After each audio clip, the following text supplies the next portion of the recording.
Well, let's speak to the secretary of the Edo APC Governorship Election Planning Committee, Senator Ajibola Basiru. He's in our Benin studio. He joins us now to discuss the primary of tomorrow. Thank you, Senator. It's good to see you again, and thanks for joining us tonight. Let's begin the conversation, perhaps, from that controversy of what you heard Mr. Ansem Oljezua was the factional APC chairman in Edo State. He said tomorrow's exercise is illegal. I wouldn't want to join issues with Aslem. To the best of my knowledge, the National Working Committee that set up my committee does not recognize the so-called factional chairmanship. And I don't know when it has become Supreme Court of Nigeria to declare an action that we are taking in line with the constitution of our party to be a nullity. I think what is saying is merely a political statement to satisfy his people that are his paymasters. So I would not join issue with him.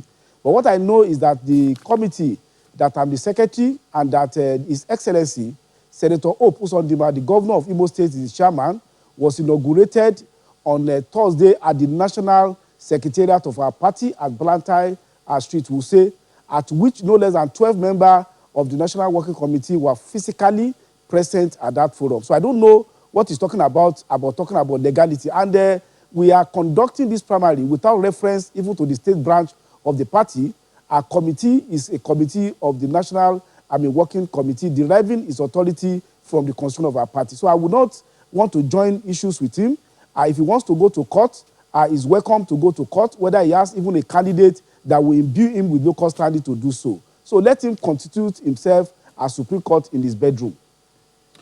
You're a lawyer, Senator, so it's interesting to have this conversation with you on, and you've experienced what court and decisions of the court can mean for a political party.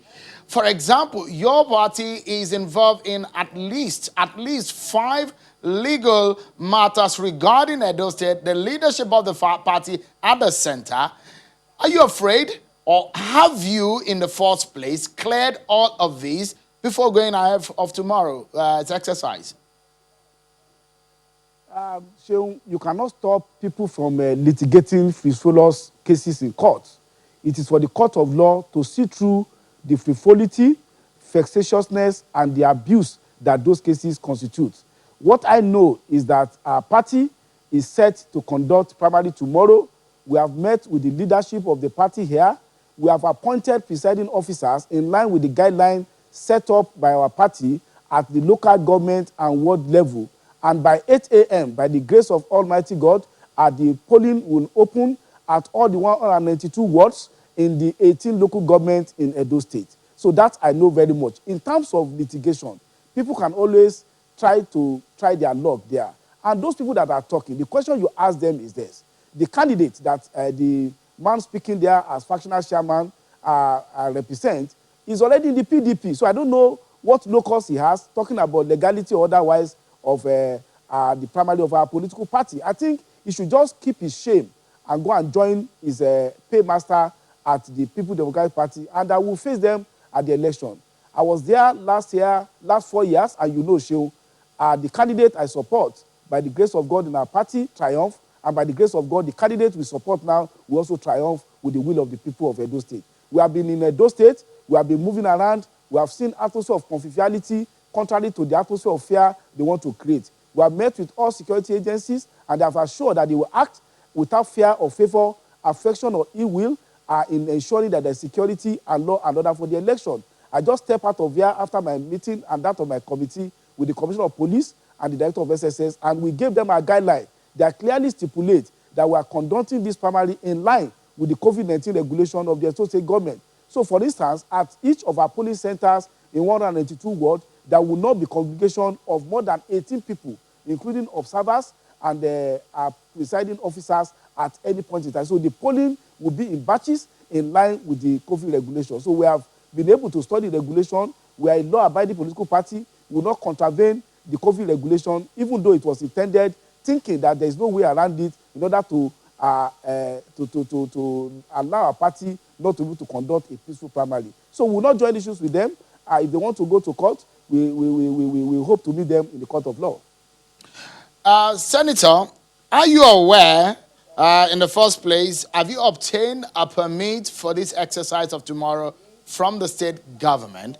Because the last that I know As you know, is that Sheung, I have a PhD in law, and I say it with all sense of modesty that I've studied the regulation, and I have a copy here with me, even in the studio. The regulation only require anybody that intends to have a political gathering in excess of 20 people to seek for permission.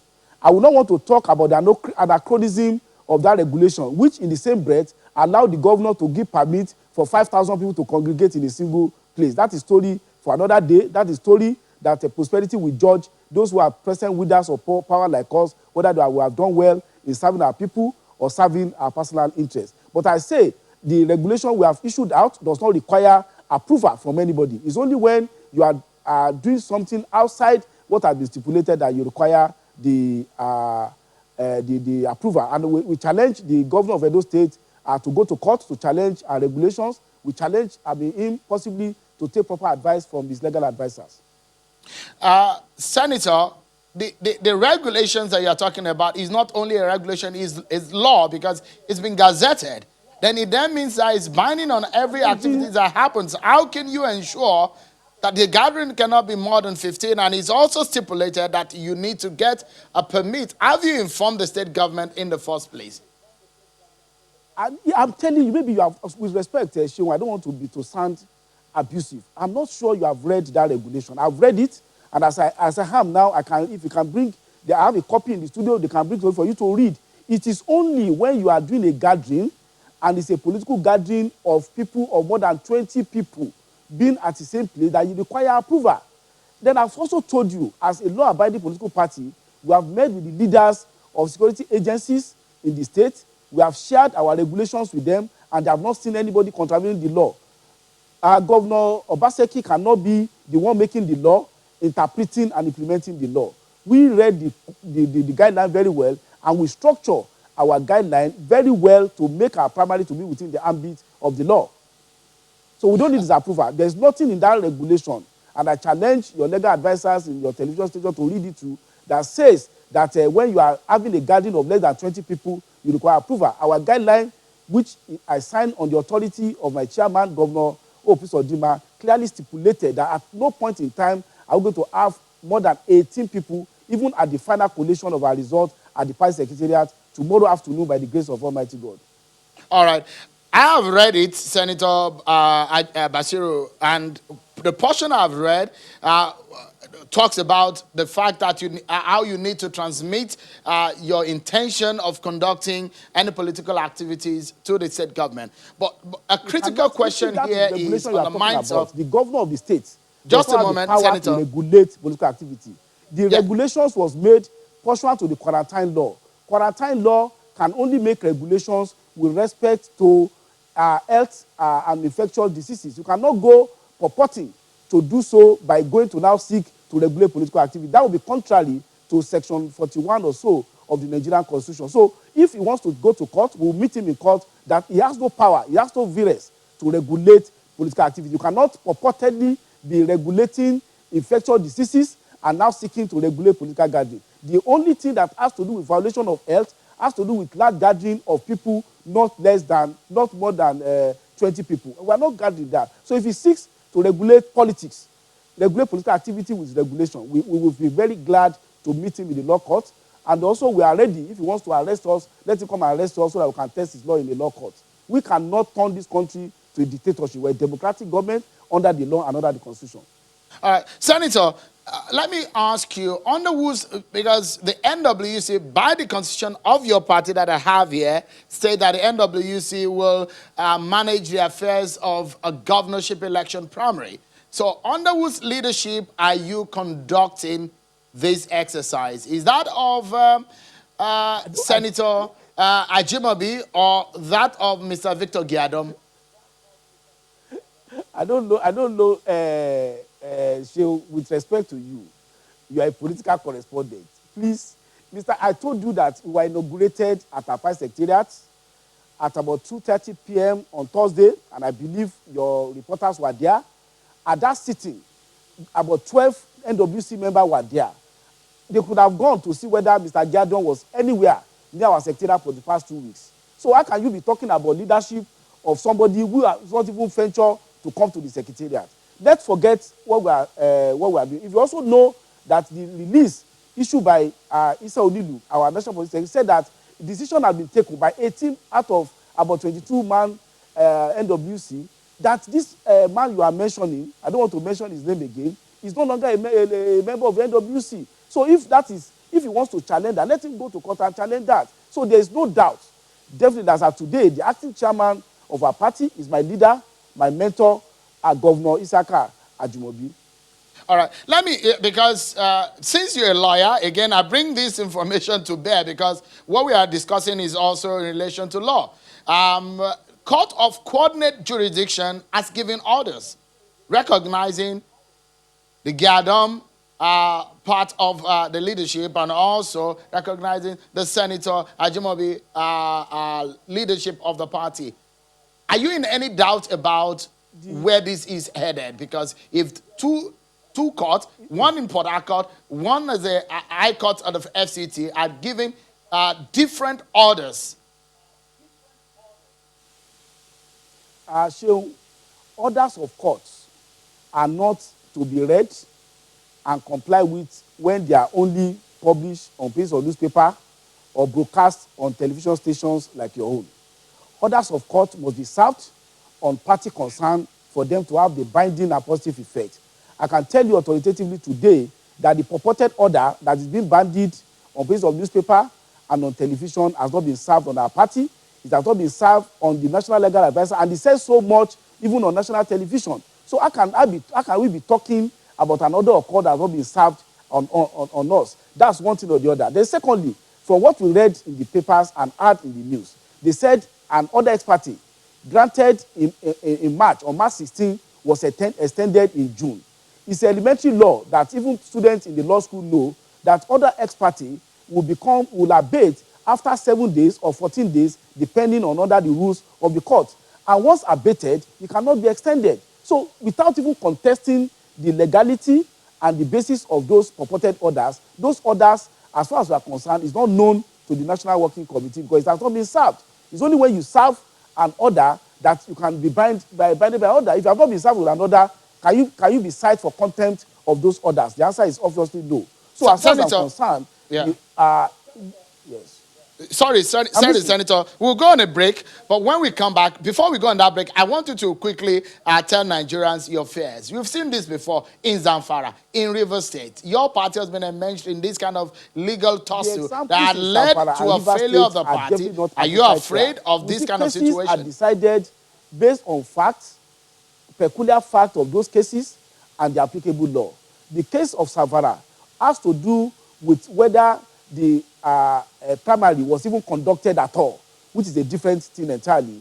The case of Rivers has to do with which faction of the party has the legality to do so. Presently, as I tell you, our committee was not set up by a state branch of the party. It was set up by the National Working Committee, and it is this committee that is conducting the primary on behalf of the National Working Committee. You will see from the letters to our presiding officers, letters we have written to security agencies, that this work is being done by the National Working Committee, not even by the chairman, because the pressure being created is that the chairman of APC is a sole administrator, and that only chairman can take decision on behalf of the party. First and foremost, let me ask, have you submitted registered names of members that will be participating, so you are conducting a direct primaries? Have you submitted the list of the members that will be participating and the list of the venues? Because from our investigation, INEC has not gotten that in Benin. I don't know whether you are in Benin or I'm the one that is in Benin. I know that INEC in Benin knows where the primaries are going to hold, and they are going to hold in 192 wards across the 18 local governments. So, with respect, maybe your information is stale. Then also on the issue of submission of a register to INEC, I think that is not within, the mandate of our committee. I think that is the job of the National Secretariat, and you may direct inquiry as to that to Madam Wasiri Bulama, who is the national secretary of our party.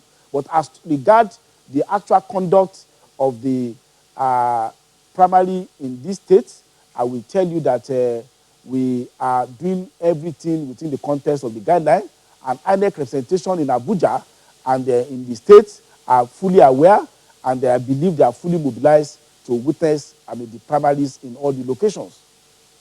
All right, let me get your quick thoughts on those who are. We understand that some candidates or aspirants in that race are stepping down. Give us an update on how many people are going for that primary election tomorrow. I think I will have to get information as to that before tomorrow morning. What we are prepared for, we are prepared for a contest among the three aspirants that have signified intention. They have fulfilled the requirements of our party, and they have been screened, and they are my leader with respect, Dr. Pius Odugu, Mr. Obaze, and the Pastor Ize Yamu. So we are prepared to conduct full-length primary. But you know, politics is a dynamic phenomenon. Within 5 minutes, 10 minutes, within hours, things can change. So possibly, before the poll opens tomorrow, if you have a clear indication that any candidate step down, but notwithstanding, we will still have to go ahead with conducting some form of exercise to assure affirmation of whoever, even if there's a case of step down, which I'm not affirming in any way, will be able to say that party members overwhelmingly support that particular person. But I will say that the atmosphere among the three aspirants are very convivial, very cordial, and they have assured the party leadership that whoever wins the primary will get the support of other candidates at now. So, on a final note, will Mr. Adams Oshiomhole be voting in that exercise tomorrow? Do you know? I am not, with respect, I'm not publicity relation officer of my leader, Governor Adams Oshiomhole. But you are the secretary, So I will Senator. not be You are the able to secretary answer, of the but I know governorship election, that is a and you should party have man. the It's not register an of those who will individual be team. participating. Is committed. What are you saying? I can't hear you, pardon. What I'm saying is that as a secretary of the election committee, you should have an idea of the register of those who will be voting in that exercise. So the status, as the last time we checked, was those who are contesting whether or not Mr. Oshiomhole is a member of the party who will stand suspended, and others who are saying he has been reinstated. So I wanted to confirm from you whether or not the status of the embattled national chairman is being confirmed for an election tomorrow. Is it the elections are going to be conducted at the world level? There's a register of members, and there will be accreditation done simultaneously with voting. I don't have power of clairvoyance to know whether even Comrade Adams Oshiomhole is even in Edo State. And it does not matter whether it's embattled, as we would like to say, or whether it is not embattled. What matters is that no one man would constitute the entire party. It's a democratic process, and his vote, although matters, will not definitely be the one to sway in favor of what majority of our party people in Edo State want. So I won't want to draw myself into controversy about the embattlement or otherwise of my leader, Comrade Adams Oshiomhole. Senator Ajibola Basiru, the secretary of the Edo APC governorship election primary of tomorrow, thank you indeed for talking to us tonight. Thank you, Sheung. I hope you come down for the election. Thank you so much. If you're safe enough, thank you so much. Appreciate it.